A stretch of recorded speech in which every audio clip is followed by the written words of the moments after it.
Welcome to the Outdoor Biz Podcast, your home for inspiring conversations with outdoor insiders.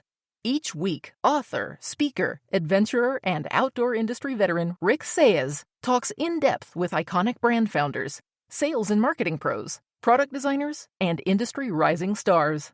Listen in when Rick's guests offer actionable advice to land your ideal industry gig and grow your outdoor career.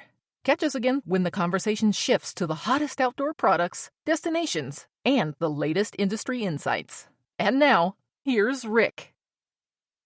SIA has evolved to become much more than a trade organization. President Nick Sargent tells us how they've changed, about their 6 pillars: advocacy, consumers, participation, inclusion, education, and insights, and how via these 6 pillars, they're affording members the tools they need to future-proof their businesses as well. Hey everyone, welcome back to the Outdoor Biz Podcast. Today I'm talking with Nick Sargent from SIA, SnowSports Industries America. For those of you not in the industry, welcome to the show, Nick. Thanks for having me. Glad to be here. Yeah, good to be chatting with you today. What's going? You said it was kind of blustery there in Park City today?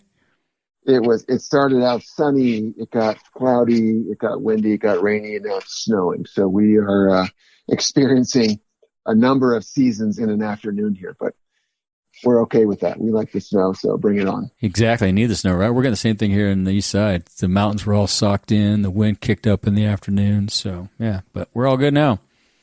Great. That's awesome. I love this time of year. There's so much to look forward to. Yeah. Mammoth got snow, I guess, last week or last weekend. So it's an early start. Hopefully it keeps up, right? Bring it on. I saw Montana got some snow. And, yeah, I saw some mountains in your neck of the woods got snow. So cool. Perfect. Earlier the better. So I always start off with try to find out how everybody was introduced to the outdoors. Tell us how you were introduced to the outdoors. It was pretty simple in our family. We were raised in Vermont, and the outdoors was our playground. Mm. I had 3 brothers, and we were all very rambunctious.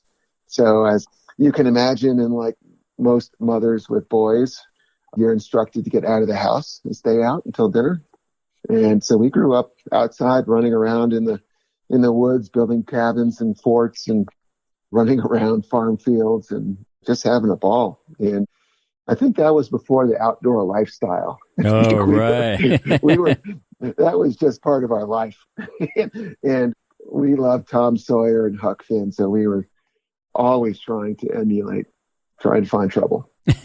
And you found plenty, I'm sure. We did. The outdoors is a great place to get in trouble when you live in a safe environment. That's true. Yeah. So tell us about your first time on skis. Yeah, I don't recall the exact moment, but I'm going to date myself a touch here, but I know it was in the 70s. I think I was 5 or 6. Someone, an uncle, possibly gave me a Nordic setup. Oh. And they had a lot of energy. So whether it was summer or winter, the rule from my mom was the same: stay outside. So that Nordic setup, once I figured it out, it gave me a lot of freedom. And I was able to ski all over town and all over the area I grew up in. And I even skied to school, Nordic skied. So that was really cool both ways. And things you could do back in the 70s. Right. Yeah, exactly. Times have changed. Yeah. How about your most recent time on skis? Oh, man, I had a good winter this past winter. COVID was good in some ways, not so good in others. But living here in Utah, it was dry up until January or so. And then February, it happened and it dumped. And I had a buddy with his Sprinter van all decked out on the interior. And we went to Powder Mountain and we hit it. And it was nice to have a little coffee in the van, go do some laps, do some cat turns, and then finish it off with some libations in the van. Very cool. Hey, that's perfect. Yeah. Yeah, it was I'd never done that before, but I've never done that either. I mean, these guys with these vans, that's the way to go. It looks like really comfy and yeah. It's the way to go for sure. But Powder Mountain, when you hit that place, it is just all time. It's mellow, it's laid back. The powder was deep. Very cool. Yeah, just a great day. You got big plans? You going anywhere big this year? Or just going to stay close to home and ski? You got any overseas plans? That's a good question. I'm looking at all different things. I just don't know what the restrictions are going to be. True. I went to Japan in January just before COVID and just got japowed, and it was such a great trip. And I'm jonesing for something like that. Yeah. But it's also hard when you live in Utah. You kind of get the best of everything. Yeah. So you got to take it with strides. That's true, yeah. So you've been with SIA since, 2016? And aside from the pandemic, how has the industry changed, do you think, in the previous 5 years? Man, how has it not changed? It's hard to believe I've been here just a little over 5 years. And my last job prior to SIA was at Burton Snowboards. And Burton was really leading this charge of consumer, opening flagship, direct to consumer, working with the wholesale channel to support everything. So I really got a hands-on experience with that. And so I've always kind of followed this industry and how it's becoming more consumer-centric. And certainly over the last handful of years, you're seeing retailers move to more of this experiential retail environment. And they're really catering to what the consumers want and what they expect. Right. And when I was at Burton, we were one of the first winter brands, if not the first winter brand. I could be mistaken there, but that opened Burton.com. And we got a lot of heat for it. But the rising tide lifted all ships. So in this last 5 years, we have seen brands that are now moving to support both wholesale and direct to consumer so that consumers can have that option of buying in store and or online. Yeah. And again, meeting the consumer where they are. Yeah, you got to be everywhere, right? Because the consumer's everywhere for sure. You do. And COVID was the greatest accelerator of this. And we had nothing to do but sit at home and shop on the internet and daily runs of UPS and FedEx and Prime. And so when I started at SIA, it's really kind of what I was preparing our members to start looking towards. So that was kind of my Burton. I was kind of still wearing my Burton hat at the time a little bit, but I couldn't see a different way. And I have kids and they only buy certain products that meet certain criteria of price and delivery and frequency and quality, performance, all those things. Yeah. 100%. So I'm seeing life through my kids' eyes, but I'm also looking at with my day job and my business hat on how technology has become more important in how the industry does business, whether it's B2B or B2C. Right. And as soon as, and those that already have within our industry start becoming more aware of that climate of technology and the internet and the effects and how you can work with your wholesale channel, how you can support your needs through direct, we're going to see a lot of significant change. Oh, yeah. It's going to be fast, too. Yeah. It's going to be fast. I mean, nothing in this digital space is slow. That's right. Yeah. So SIA is a trade organization, but you guys have evolved to become much more than that. How do you view yourselves today? Who are you and how do you look at yourselves? When I inherited this job, we were a trade show organization. Right. Focused on one trade show. And I was hired under the guidelines of change and modernization. So what I did was make this transition from a trade show organization to a trade organization to really support the industry. So we are the vehicle for the industry. And our mission is to help the winter outdoor community thrive. And to do that, we've created 6 pillars, which provide a roadmap to help our members drive their business and the industry grow and thrive into the future. So I'm going to get into those 6 pillars because I'm glad you brought that up. But before I do that, what do you guys offer your members before we dig into the 6 pillars? Or you want to do the 6 pillars first? Does that make it easier? It probably makes sense. And just for the listener, and then I can get into what we offer here. But we focus on advocacy, consumers, education, inclusion, insights, and participation. So those are the 6 pillars that guide us. Those are the initiatives that create the roadmap. Mm-hmm. So the question was, correct me if I'm wrong, what do you offer your members? Yeah. So we offer a roadmap utilizing the 6 pillars to help your business thrive. So we do that through education, both in-person, virtual, everything from technology to consumer to insights to inclusion. We offer year-round education in the winter outdoor community. And that was shown probably the brightest during COVID while everyone was at home trying to figure out how to work. What's this new work from home model? So we produced over 70 different education pieces from e-commerce, tariffs, inclusion, PPP loans, how to survive COVID, and how to navigate everything, right? But also focusing on growing the industry through diverse group of participants, understanding the numbers around who's participating in outdoor sports, where do you come from, what do you do, when do you purchase, how much do you purchase, how frequently do you purchase. So giving our members direct access, not only to participants, but direct access to consumers. And we had bought a consumer platform.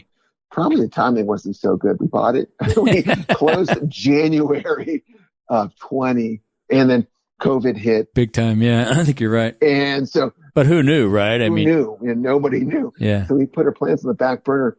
But the good news is we bought this platform for the consumer database. So we bought a couple 100,000 names.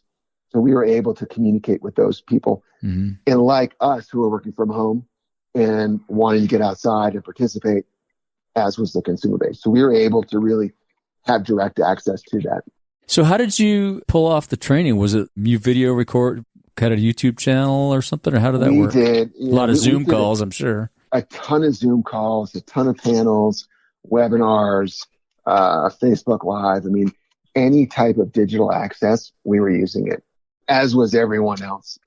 But then, most importantly, everything was recorded.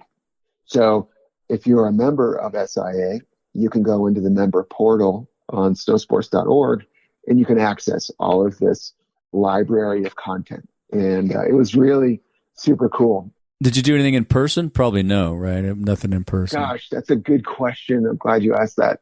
I think the answer is no. I don't think anybody did, but I got to ask. There's a handful of people that did. We tried, and no one was ready for that yet. Right. It was fun and it was great. But beyond that, we also are doing advocacy. We have a climate platform called Climate United. Mm-hmm. We focus a lot on tariffs. That's a huge topic between the U.S. and China relations and the growth of tariffs. We create a lot of impactful data, consumer insights, trends, habits, end of season retail. Let's see, what else do we do? Sales data, winter sport recreation participation, annual wholesale sales and orders. And then we do a ton of custom research capabilities, to name a few. And we'll get into some of the other stuff, but those are a few of the benefits that we provide our members. Yeah, I'm glad you guys had the climate piece in there too, because I think that the climate and sustainability these days are a couple of my hot buttons. Just being here in the Eastern Sierra, I guess everywhere is, no one's exempt from it, but we got to fast track some of that stuff, huh? We do. When I took on this role, I was already down the climate path in my job at Burton and starting to formulate thoughts around like the what ifs. What if there is no snow? There's no winter business, you know? Yeah. What if it's a full-on drought? There's nothing. Exactly. Yeah. That's a novel thought. I had spent tons of winters in Vermont where it poured Christmas week, and anyone that's spent time in Vermont knows that you can expect that Christmas week. But anyway, you know, this whole notion of climate and is it science-based? Is it, I don't believe in it, or you're full of malarkey, whatever that was. And right. Anyway, when I took on this role at SIA, I'm like, you know, this is going to be a huge initiative for our industry. I want to front load SIA. I want to become a resource back to our members. You don't have to join right away if you're a little slow or if you just need a little more time or whatever that is. It's totally fine by me. Mm-hmm. But we knew it was an imperative. We knew it was something we had to do. So we created Climate United, and it's a platform to unite and align the winter outdoor industry around meaningful climate action and guide them along the way. So what does that mean? So it's pretty simple. You can join our climate pact and you can be part of an industry pact. And we have a set of achievable principles that you can align with your company and our industry. Second, SIA members who join the pact can use the Climate Lab, which includes a playbook and valuable resources to help them achieve the goal that they set for their organization. And this is all included in the cost of your membership. And what are some of those things that you help them do? You help them to reduce their energy footprint? They can reduce their footprint. It's as simple as putting in LED lights and recycling receptacles at the very ground level. You can then take that all the way up to measuring your footprint, reducing your footprint. We don't really support carbon offsets, but you can do that. And we have a lot of members that are like, climate, that's someone else's problem. Keep sending us the data. Yeah, a lot of folks are kind of head in the sand thing. Yeah, exactly. Exactly. Or one of the situations I really trying to figure out a way to help these members, I want to do something, we haven't budgeted for it, or we don't have the resources. I hate to hear that, not in a bad way, because I'm like, everyone should have these tools. So that's why, as part of the SIA membership, you have these tools and you can choose where you want to start. So they can pick up on some of those even if they can't quite afford it at the moment. Absolutely. Oh, that's cool. And you can choose to swim in the shallow end, or you can go off the 10-meter board in the deep end. But we also have members who are way down the road on climate, and they're really good at not only challenging us, but challenging our industry. So that's been a really nice alternative to this as well. Probably lean on those guys for some help too. Absolutely. And we see our role different from, say, like POW. We love what POW does, and they're all about policy, and they're mobilizing the industry, but not all of our industry is willing to go that deep with a group like POW, not to say you have to go all in. So we offer this nice transitional phase. And what about retail? So what are some of the tools that you help? Do you help these guys from everything, how to calculate a proper margin so that you're making money, not just selling stuff, how to run a retail shop? What kind of things do you offer that in the retail side of the world so that you become better retailers? That's where we focus a lot on data and really helping the industry understand the impact of the industry, whether we are focusing on different data pieces that are sales related or they're participation related, whether they're trends or habits, or most importantly, consumer insights. So kind of going back to this impactful data, we find a lot of our members rely on the data, use it in their everyday business. And then we have a lot of members who just flat out say, we don't use data. So that's part of what we do. And whether you don't know how to use the data, read the data, leverage the data, we have different educational pieces that you can deploy to help you understand how to read a spreadsheet, how to work a pivot table. And you could probably start them, like you said, start them at ground zero and get them all the way up to the 10th floor. Absolutely. And we have gone as far as to create graphics to help people understand data on a very foundational level, pie charts and so on. But then we have data junkies who dig in, and then we have specialists that they can converse with one another and they can theorize or they can challenge the data. The thing with data is there really is no A+ data out there. Data at its best is somewhere in this B range. Well, and you got to be able to understand it. I mean, there's a bunch of different ways to slice it. And if you can't slice it right for you, then you're right. It doesn't give you any value. So you can manipulate that data to achieve what you're looking for. So that's great that you guys help them. Yeah. Yeah. So it's super cool. We're going to take a little break and give some love to our sponsor. I've heard from some of you photographers out there that you've always wanted to sell your photos online. Well, SmugMug makes it easy. With a few clicks, you can start selling prints and digital downloads right away. They handle everything from billing to shipping and work with some of the best labs in the world. RickSaezPhotography.com has been with SmugMug for over 20 years, and they've handled every transaction flawlessly. Go to ricksaez.com/sellphotos and try it for free. To set up your account today, go to ricksaez.com/sellphotos. Now back to the show. And so tell us about the future. What's the future of SIA look like with a consumer trade show versus a trade-focused show? How's that look? Right. The consumer side is really fascinating, and that's where everything is moving. You talk to anyone in any other industry, and it's all about consumer this, consumer that, instant demand for research and data. We are really focused on helping our members have direct access to winter outdoor enthusiasts through our Snowbound Festival. We're sitting on this database, we're leveraging the database, we're mining it, and we're trying to create valuable and meaningful direct conversations between the supplier and retailers and the current and future consumers. And it really is something that is, one, it's cool, but two, this industry is as wonderful as it is and as fruitful as it's been to so many people and so many companies and retailers and reps and suppliers. We've kind of lived in this little bubble of go to a trade show, go to a retailer, all valuable tools, but the future is consumer. And kind of going back to this digital age, you can buy a house online, you can buy a car online. 2 of your biggest purchases in your life you can do online.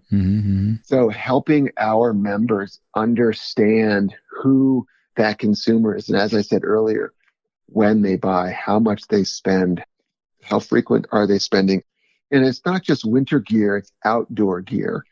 And kind of like this post-pandemic, I don't know if we're in this post-pandemic space yet, but just for conversation, I'm living in Park City, and like everyone who's living in a resort town or outside of a city environment, the world has found. Yeah, exactly. East Side sure has changed. Yeah, that's right. And so they're buying all the gear to fill up their garage. The garage is the modern day sport locker. And whether it's uphill, Nordic, snowboard, ski, golf, bike, tennis, fly fishing, everyone is filling up that garage and wanting to spend more time in the outside. So we want to share that information with our members so they can build a plan for the future. They can capitalize on the consumer and when they buy and how much they buy. And we can help just get them into this modern world. And are you doing this through consumer focus groups, like online calls with consumers? Or are you mainly going to try to pull it off at the trade show through the buying data, or all the above? Well, so like I said, we have a database that we've been farming and milking. The idea for us is with the trade show to increase participation, increase the consumer group. But we're also looking for other data points where we can continue to get more information and drive harder data. Because it'd be interesting to get some consumer meetups at a ski area or on a Zoom call or something and just have them do a roundtable with them, right? Have you done that? That got to be fascinating. We have not in this modern day with the multi-mountain passes. A lot of the resorts are doing that with the data that they're collecting. And I wouldn't say restricting or limiting what you could do at resort, but are definitely looking out for themselves. And I don't mean that in a bad way. That makes sense. Yeah. They're trying to create different data groups as well. So I would say there are large groups of consumer data groups out there that whether you're a ski magazine, snowboarder magazine, right. or your outside media group now, that's where you're going to get volume. And that's where we need to be partnering with groups like that to continue to drive this valuable data back to our members. That makes sense, yeah. And you could probably partner with everybody from credit card companies to the ski areas to the hoteliers. I mean, I'm sure there's all kinds of opportunities for that. Yeah, absolutely. There's a ton of opportunity. And that kind of goes back into my past world at Burton. Yeah. Where I was doing partnerships and licensing and whatnot. So Yeah. I'm kind of pulling on those old tools in my box to create those relationships and grow our database. That's cool. Yeah. What about backcountry skiing? That's a big thing here in the Eastern Sierra. You know, there's a great backcountry ski area we have right outside our front door here in the east side. What do you do, guys? What are your plans to support backcountry? Yeah. So we support all winter outdoor activity, Nordic, telemark, skiing, snowboarding, snowshoeing, sledding, fat bike, anything that you can do in the snow. Like everyone in this winter space, we've seen huge growth in backcountry skiing and riding over the past 5+ years. So as your industry vehicle, we're here to help and be welcoming to those newcomers to this community. So we welcome them. Majority of our members make the gear for backcountry, and whatever we can do to help get involved, our doors are wide open. Yep. And I think one of the things that I think about frequently is, so we have our cousin or sister organization, cousin association, National Ski Area Association. And they, like SIA, we work with the suppliers, the reps, the retailers, and we do work with a ton of resorts as well. They're resort focused, and they measure skier visits. So oddly, during COVID, there were like 59 million plus skier visits this last ski season. So that would have been 2021. That was the 5th largest visitation since NSAA has been recording visitation, which is greater than 40 years. So stick with me for a second here. I am going to come full circle, but okay, yeah. That's the good news. The demand is there. People are there. They're buying tickets, whatever. SIA measures participation. And so we work with the Outdoor Council to measure participation. Whether you are sledding, snowshoeing, Nordic, backcountry, plus inbounds resort skiing, we get a higher number. And we're just getting ready to produce that report in the week after next. But it's not that our numbers are different from NSAA's. It's just that NSAA measures skier visits, those that go through the turnstile. We're measuring those that go through a turnstile, but also theorizing because there is no way to measure who's in the backcountry. And so I look at that as the area of opportunity, that delta between a skier visit and a participation number. And that's where backcountry falls into play. So we can support backcountry by creating more data points around who's in the backcountry.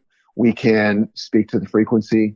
We also can speak to the safety of backcountry and the product and tools you need in your backpack before you go as well. You can probably get some good data from guides too, because they all have to have a permit, right? They have the data points. They have to track that and report that. Yeah, that makes sense. Yeah. Yep.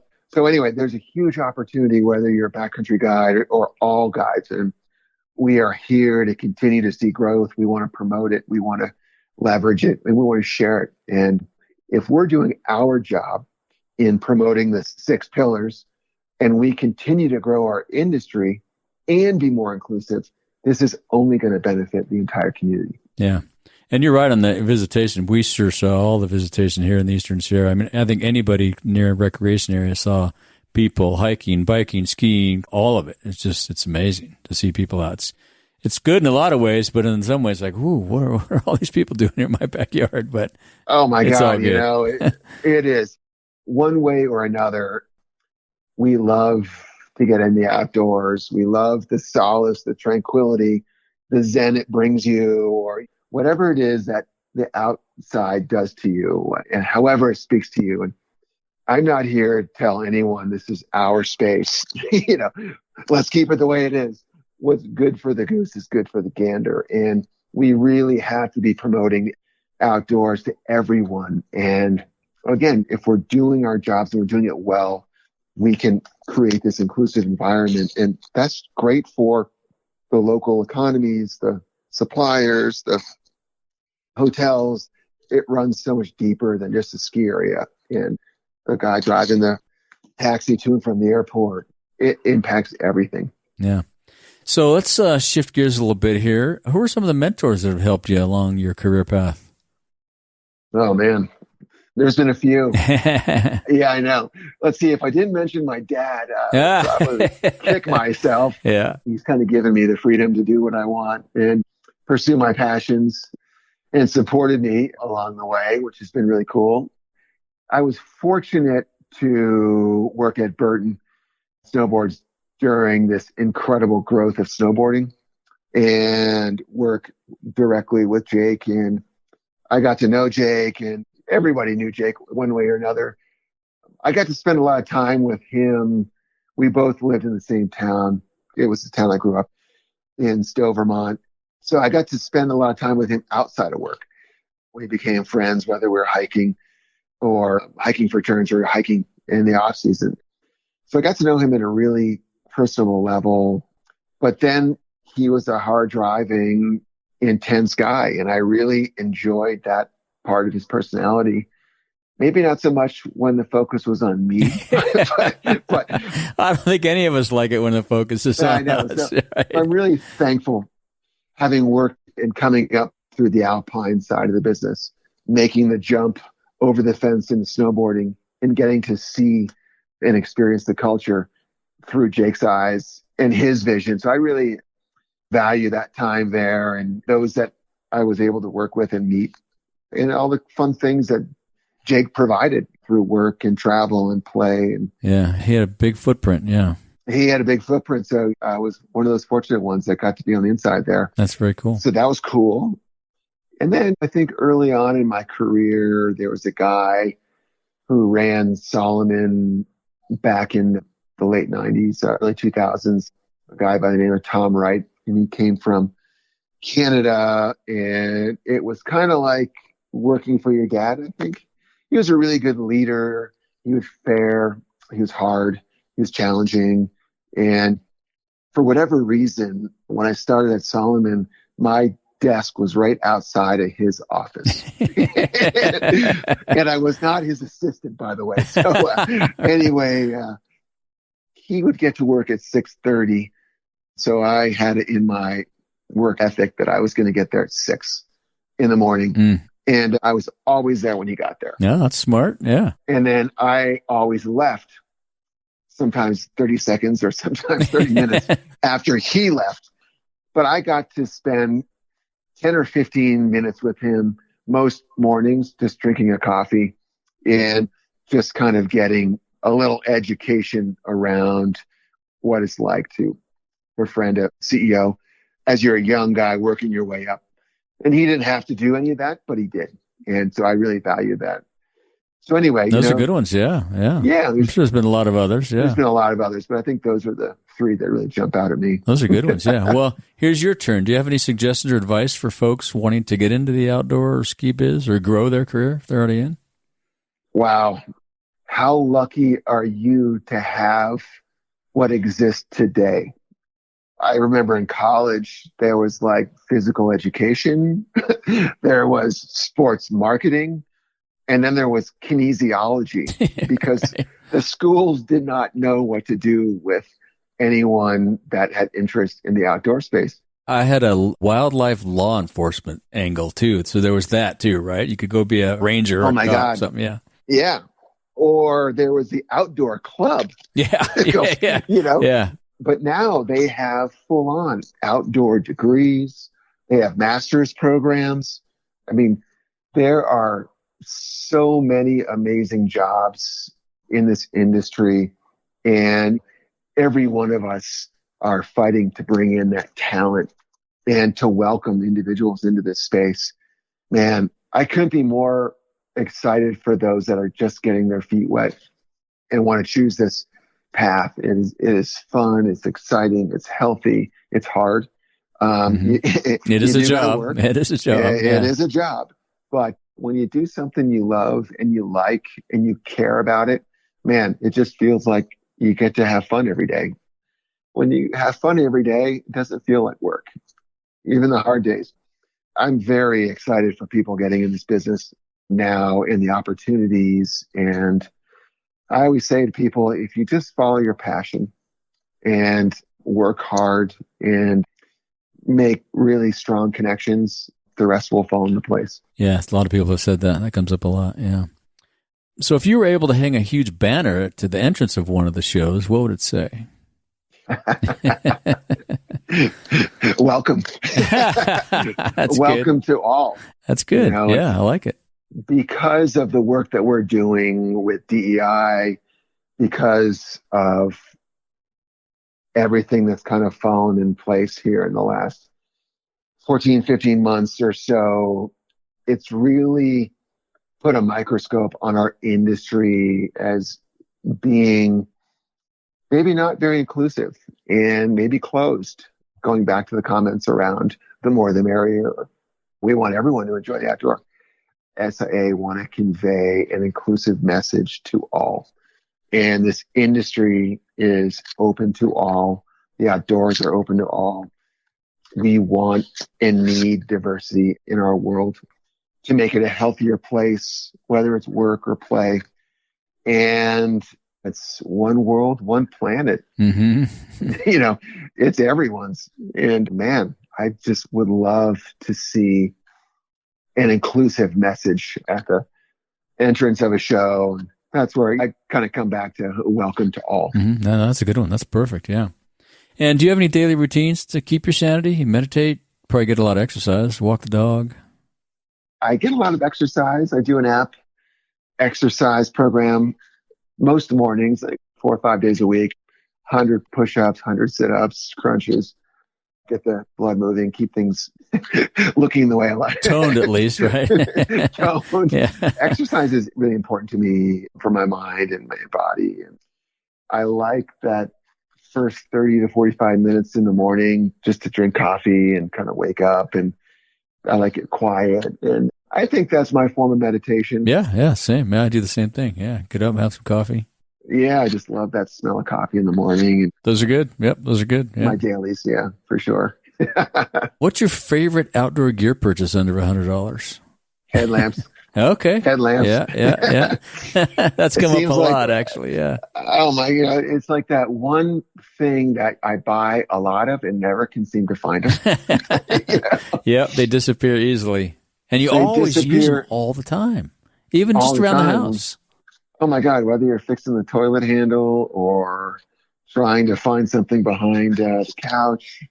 I mean, it's probably one of the most universal tools on the planet.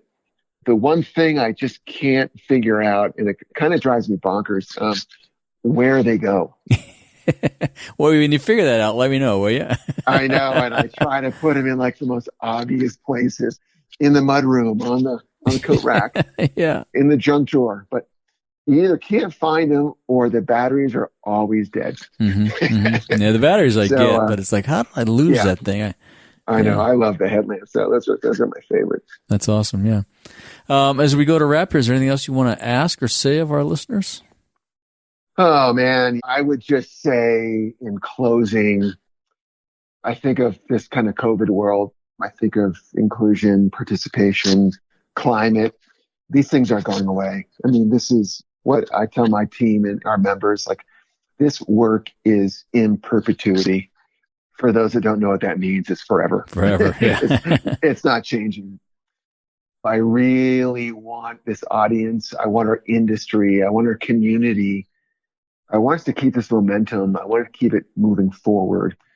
I want everyone to welcome everyone in the winter outdoor community. And I really look towards being able to spend more time outside with friends and family and loved ones. But I really look forward to seeing this momentum. It's ours to lose and it's ours to appreciate. And I go with the appreciation side. I'm with you. Yeah, it's ours to keep it available for everybody. That's good. Yeah. Absolutely. And how can people follow up with you? What's the best way? They can find me on snowsports.org. They can email me at nick.sargent@snowsports.org. They can find me on Twitter under SnowSports. Cool. They can find me on Instagram under SnowSports. SnowSports. It's all SnowSports. Awesome. SnowSports. That's me. Cool. Yeah. So, well, we'll link to all that stuff in the show notes. Make it easy for people. Yeah, for sure. Cool. Well, thanks, Nick. It's been great learning about all this stuff and the changes at SIA. I'm excited to see what you guys do moving forward. Yeah, thank you very much for having me, and I look forward to next time we get to talk. Yeah, hopefully one of these shows again soon. I hope so. Yeah. I hope so. Right on. All right, take it easy. Thank you for joining us on another episode of the Outdoor Biz Podcast. Be sure to visit our website, theoutdoorbizpodcast.com, where you'll find show notes with links to everything we talked about and more. Subscribe to the show on Apple Podcasts, Spotify, or wherever you get your podcasts so you'll never miss an episode. And while you're at it, if you found value in this show, we'd appreciate a rating on iTunes. Or spread the word and tell a friend about the show. That would really help us out too. Be sure to tune in every week. And thanks again for listening to the Outdoor Biz Podcast with Rick Saez.